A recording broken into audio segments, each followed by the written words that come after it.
Paper plate making machine, semi automatic single die paper plate making machine అంటారు, semi automatic buffet plate making machine అంటారు, hydraulic paper plate making machine అంటారు, hydraulic buffet paper plate making machine అంటారు. So మనం ఈ machine కొనుక్కున్న తర్వాత దీనికి వచ్చే 1 HP మోటార్ని మనం ఇంటి కరెంటు మీటర్ కాకుండా దీనికి సపరేట్గా commercial category to single phase metre తీసుకోవడం వలన భవిష్యత్తులో ఎలక్ట్రిసిటీ డిపార్ట్మెంట్ నుంచి మీకు ఎలాంటి ప్రాబ్లమ్స్ ఉండవని మంచి సలహా ఇస్తున్నాను, పాటించవలసిందిగా కోరుతున్నాను. సో ఈ semi automatic hydraulic single die buffet plate making మిషన్లో కేవలము బఫే ప్లేట్లు మాత్రమే తయారు చేసుకోగలుగుతాము. ఈ మిషన్లో కేవలం మందం లావు దొడ్డు ప్లేట్ మాత్రం బఫే ప్లేట్ తయారు చేసుకోగలుగుతాము. సో ఈ మిషన్లో ఎలాంటి టిఫిన్ ప్లేట్లని, డోనా కప్పులని, ప్రసాదం కప్పులని, స్నాక్స్ ప్లేట్స్ అని, టీ కప్పులని తయారు చేసుకోలేమని మీకు అందరికీ సలహా ఇస్తున్నాను.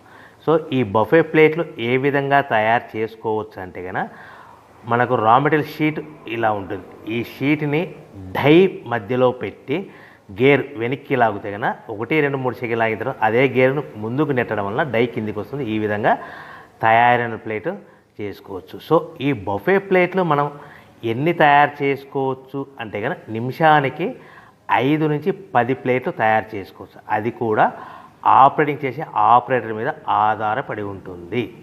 సో మనము ఈ బఫే ప్లేట్లు నిమిషానికి 5 నుంచి 10 ప్లేట్లు, మిషన్ కొన్న స్టార్టింగ్ కొత్తలో మనకి ఎలాంటి అనుభవం ఎక్స్పీరియన్స్ ఉండదు కాబట్టి 5 నుంచి 10 ప్లేట్లు. అదేవిధంగా ఒక 1 మంత్ లోపల బాగా ఎక్స్పీరియన్స్ వస్తే 10 నుంచి 15 ప్లేట్లు, 10 నుంచి 15 ప్లేట్లు, 10 to 15 ప్లేట్స్ తయారు చేసుకోవచ్చు. సో మనకు ఈ మిషన్లో రౌండ్ బఫే ప్లేట్ తయారు చేసుకోవచ్చని మీకు అందరికీ సలహా ఇస్తున్నాను. సో ఈ బఫే ప్లేట్లు మార్కెట్లో హెవీ డిమాండ్ ఉంటాయి.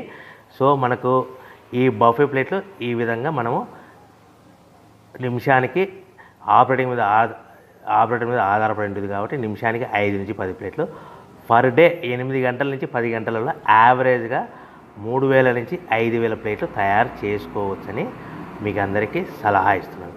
ఈ బఫే ప్లేట్లు అనేటివి మార్కెట్లో మోస్ట్ డిమాండ్ ఉంటాయి కనుక సో ఈ బఫే ప్లేట్లు మనం ఈ మిషన్కు మనకు ఎన్ని ప్లేట్లు తయారు చేసుకుని చెప్పాం కదా. సో రా మెటీరియల్ షీట్ ఎంత కాస్ట్ పడుతుంది, సో మనం తెచ్చుకోవాలనుకుంటే రా మెటీరియల్కి ఎంత ట్రాన్స్పోర్ట్ పడుతుంది, తెచ్చుకున్న రా మెటీరియల్ను మన